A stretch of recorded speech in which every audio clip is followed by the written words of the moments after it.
আজকে দশম শ্রেণীর গণিত বইতে 11 নম্বর পেজের 4 দাগের 1 প্রশ্ন 3y² - 20 = 160 - 2y² এই সমীকরণটিকে আমরা সমাধান করব। এই সমীকরণের মধ্যে আমরা দেখতে পাচ্ছি আননোন জিনিস হলো y। যেহেতু সমাধান করতে বলা আছে তাই এখান থেকে আমরা y এর মান বের করব। তো প্রথম কাজ হবে আমাদের,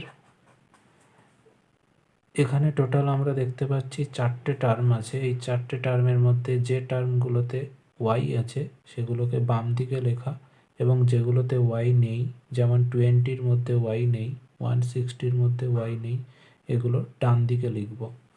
তো প্রথমে 3y² - 2y² বাম দিকে নিয়ে আসছি, তাহলে সাইন চেঞ্জ হবে, এটা হবে +2y² = 160 - 20 ডান দিকে গেলে হয় +20।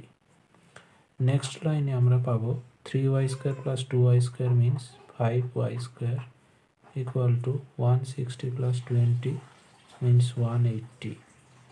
নেক্সট লাইনে হচ্ছে y², যেহেতু y² এর সঙ্গে 5 গুণ আছে, উল্টো দিকে গেলে ভাগ হবে, তো 180-র নিচে হবে 5, বা y² 180-কে 5 দিয়ে ভাগ করলে হয় 36, বা y স্কোয়ারটা উল্টো দিকে গেলে রুট হয়ে যায়, √36, বা আমরা জানি 36-এর বর্গমূল হয় 6 এবং -6।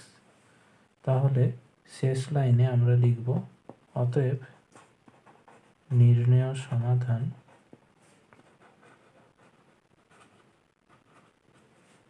y = 6, -6।